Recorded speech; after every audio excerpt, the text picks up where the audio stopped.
18th of April, 1943, late afternoon over the Sicilian Strait, west of Cape Bon, Tunisia.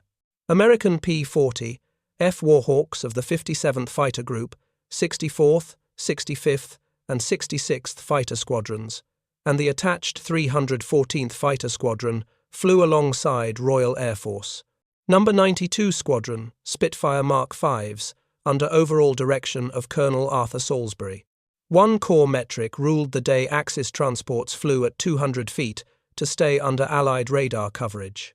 Coastal radar at Cap Surat registered nothing until lookouts on a Royal Navy destroyer reported dozens of low silhouettes against the horizon. Controllers vectored about 47 P-40 seconds and 11 Spitfires southward along the Tunisian coast. Pilots climbed to 12,000 feet for altitude advantage, then rolled into shallow dives that carried them across 40 miles in 7 minutes. What appeared below stretched 8 miles wide and 4 miles deep. About 65, Ju-52, tri-motors flew in loose Vic formations at 200 feet, escorted by a mix of Bf-109 and Marquis-C 202, fighters and several Bf-110 destroyers climbing for height. American squadron leaders ordered paired attacks from astern and above, at 450 miles per hour closing speed. Drop tanks fell away as throttles opened to 2,900 revolutions per minute. 50 caliber barrels glowed red within seconds of trigger pressure. The first pass struck the rearmost Ju-52 section before escorts could react. Tracers tore through thin aluminum skin into wing roots packed with 100-octane fuel. 8 transports burst into flame and fell spinning into the sea before pilots could turn towards Sicily 30 miles distant. German escort pilots broke upward too late. Mi-109 seconds climbed at 1,200 feet per minute against P. 40 seconds already 3,000 feet higher, and diving. Spitfires met the Messerschmitts head-on, while Warhawks continued downward runs through the transport stream. In the first minutes, dozens of Ju-52 seconds hit the water or exploded in mid-air. Waves from detonating fuel drums threw white plumes 50 feet high. Burning aircraft left long black smoke trails across the blue Mediterranean. Aboard the lead, Mi-323, the German pilot felt the first impacts as dull thuds that travelled the length of the plywood fuselage and shook the control column in his hands. He glanced left and saw 2 P-40 seconds sliding across the water at wave-top height, 6 wing guns flashing in perfect unison, the tracers converging on his starboard wing route. The number that matters is 135 miles per hour, maximum speed against 450 closing. Fabric peeled away in long white strips, then the main spar cracked with a sound that carried through the entire airframe. Fuel poured from ruptured tanks and flashed into fire that ran the whole 180-foot wingspan in less than 3 seconds. The pilot shoved the wheel forward to ditch, while paratroopers in the hold lost their footing on the suddenly tilting floor. Ammunition crates burst open under the hammering rounds, and cordite detonated in rolling orange fireballs that filled the cavernous compartment with choking black smoke. Men scrambled over each other toward the rear clamshell doors, some reaching the opening just as the glider struck the sea at 120 miles per hour. The impact tore the fuselage in half and flung burning sections across the surface like broken toys. Most of the Mi-323 seconds in the convoy followed the same sequence one after another, folding on contact with the water or settling in flames that spread across the oil-slicked waves. Ju-52 pilots nearby tried desperate skidding turns toward Sicily, dropping to 50 feet and throwing their aircraft into violent side slips that bled speed but offered no protection. American pilots stayed behind them, firing short, accurate bursts, until ammunition counters clicked empty, then peeling away to let the next pair take their place. One German flight engineer counted 7 separate hammerings along his fuselage before the port engine coughed and erupted in fire. He kicked the side door open against the slipstream as the pilot rolled the burning transport on its back and drove it into the sea 20 miles short of the Sicilian coast. Yellow life vests blossomed across the water among floating wreckage, burning aviation fuel, and bodies turning slowly in the current. From every surviving Axis cockpit came the same sharp realization, spoken aloud or thought in silence: dozens of irreplaceable transports gone in one short stretch of daylight flying. American pilots kept triggers pressed until breech blocks slammed open on empty belts, 650 caliber guns, having fired heavy volumes of ammunition in a series of short, disciplined passes through the transport stream. Most had husbanded ammunition with disciplined 4-second bursts, yet even careful shooting exhausted magazines, while dozens of targets still flew ahead. Squadron leaders broke off the attack and turned southwest for La Cibala 120 miles distant, while Spitfires remained high to chase scattered Bf 109 seconds towards Sicily. Below the sea burned in long parallel lines, where Ju 52 seconds and Me 323 seconds had struck at speed, aviation fuel spreading into rainbow sheets that caught fire and sent black smoke towering to 3,000 feet. Many Ju 52 seconds lay broken along the shallows of the Sicilian approaches, wings folded upward like dead birds, fuselages split open with drums of fuel and ammunition still exploding minutes after impact and wreckage from other shattered. Transport scattered along the coast. Survivors in yellow dinghies rowed through the wreckage toward the Sicilian coast, while late-arriving Italian SM, 82 seconds, circled once at a safe distance and turned back north. At North African bases, ground crews counted most of the P-40 seconds, rolling to a stop against the number that had taken off the missing aircraft, having set down at other strips with battle damage or low fuel. Armourers recorded that many aircraft had nearly emptied their ammunition belts, and fuel gauges showed many pilots landed with less than 20 gallons remaining after repeated runs at full throttle, 2,900 revolutions per minute. In Tunisian headquarters, General Feldmarschall Kesselring received the first fragmented reports from transport units' staff officers, able only to confirm that dozens of aircraft failed to reach their destinations. The constraint was now unmistakable daylight passage of the Sicilian Narrows, now clearly cost about 70 machines in a single short massacre. By the 18th of April, the destruction over the Sicilian Strait formed only the sharpest stroke in a campaign that had begun 2 weeks earlier. Operation Flax, planned jointly by Northwest African Air Forces under Major General James Doolittle and Air Marshal Sir Arthur Coningham, aimed to sever the last reliable supply line, feeding Axis armies compressed into northern Tunisia. Intelligence from ultra-decrypts and coastal radar stations revealed that German and Italian forces now required several hundred tons of supplies each day, yet were receiving only a fraction of that across the beaches. The only remaining route capable of moving fuel, ammunition, and wounded men in meaningful quantity flew from Sicilian airfields at Palermo, Trapani, and Castelvetrano to Tunis and Bizerte across 120 miles of water. Luftwaffe Transportgruppen, equipped with Ju 52 trimotors and the new Me 323 Gigant gliders, had sustained the Stalingrad pocket until February, losing hundreds of aircraft in the attempt, including more than 200 Ju 52 transports. After that disaster, the surviving fleet of Ju 52 seconds, though still numbering several hundred, could no longer cover every front at once, and even with heavy wartime production, the transport arm could not replace losses quickly enough.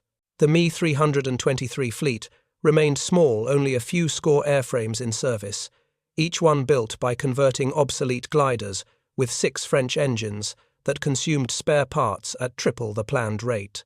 From the 5th of April, Allied fighters began systematic sweeps along the Sicilian Narrows. P-40 seconds of the 57th and 324th Fighter Groups, Spitfires of the Royal Air Force and Beaufighters of the Coastal Air Force flew 4 to 6 patrols daily, timed to intercept outbound and returning shuttles.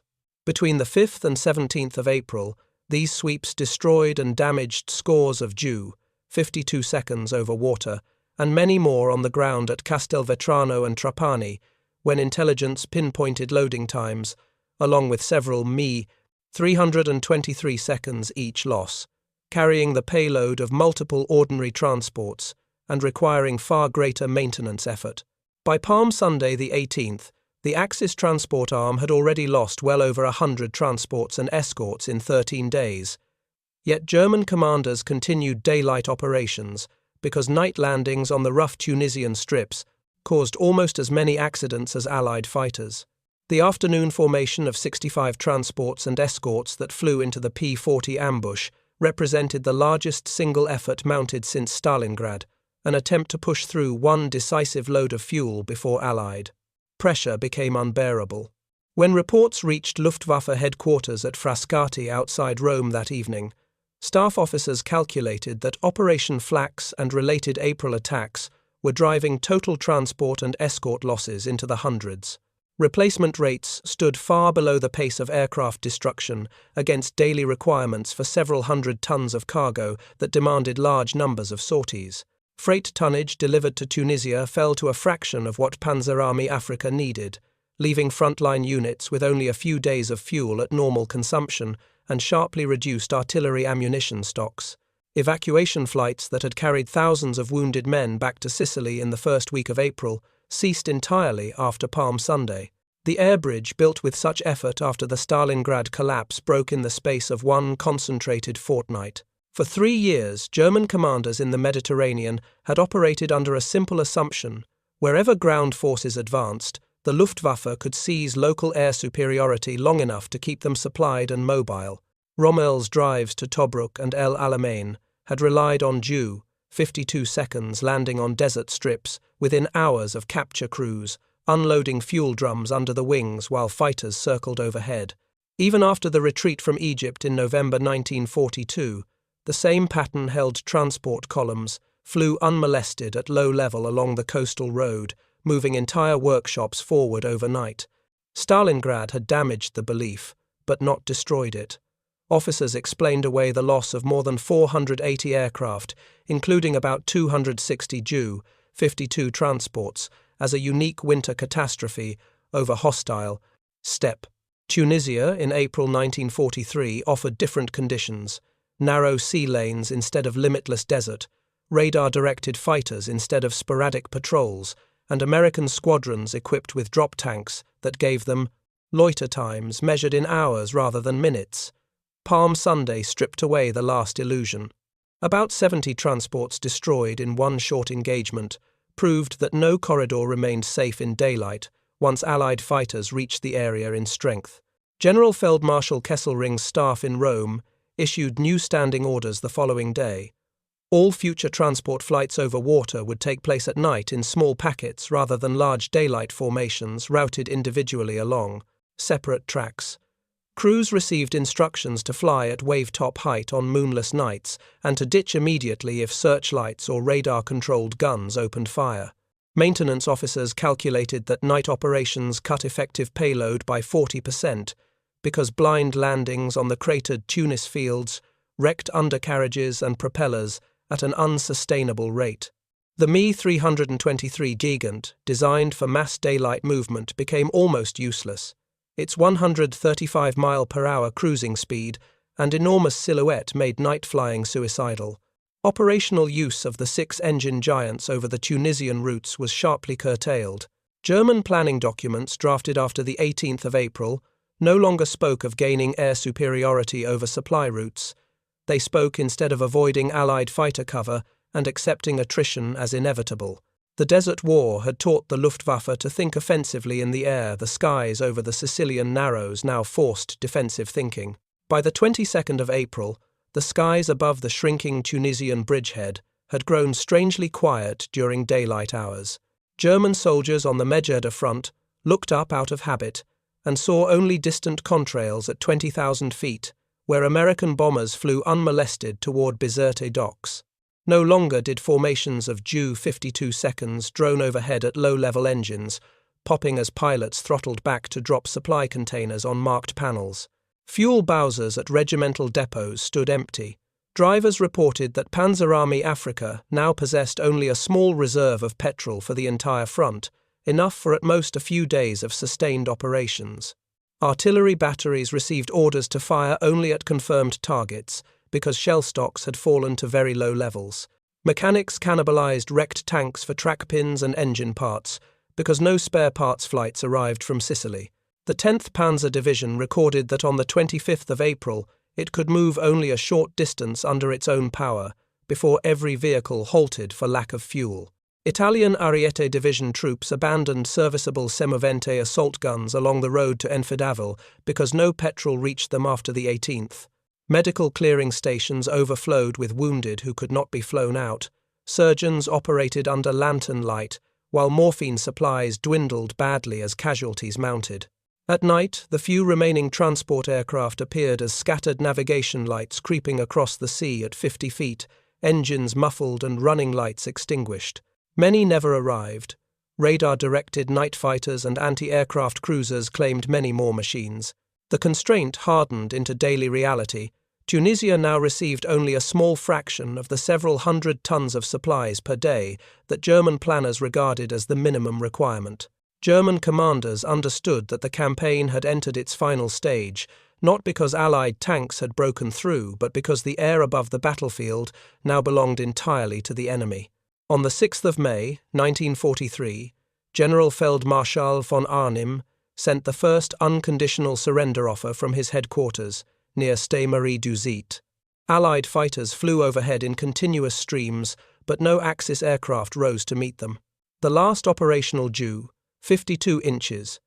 Tunisia lifted off from El Aouina airfield at dusk on the 5th, carrying only the pilot and 2 staff officers. It flew north at wavetop height, evaded a night fighter patrol, and landed safely at Naples with fuel almost exhausted. Every other transport still on the ground sat wrecked or out of petrol. When British and American columns entered Tunis and Bizerte on the 7th, they found 260,000 German and Italian soldiers waiting as prisoners, most heavy equipment abandoned intact for lack of fuel to move or demolish. Luftwaffe records captured at Cape Bon and later analyses showed that between the beginning of April and the final surrender, Operation Flax and supporting strikes destroyed or disabled on the order of 400 to 450. Axis aircraft, including roughly 180 Ju-52 transports and some 24 May 323 seconds. Replacement production for 1943 ran to several hundred Ju-52 airframes, yet the Mediterranean campaign alone consumed a large share of that annual output in a few weeks. The transport fleet that had once fielded many hundreds of serviceable machines across all theatres now stood at only a few hundred, and trained crews had fallen below replacement level. Later attempts to supply Sicily in July and Crete in 1944 operated under the same restrictions first imposed after Palm Sunday: small night packets, heavy losses, chronic shortages. German post-war studies written by surviving Luftwaffe generals repeatedly returned to the 18th of April as the moment the balance became irreversible. One sentence appeared in several memoirs with minor variations in the decisive theatre: the daylight sky now belonged to America and could not be regained.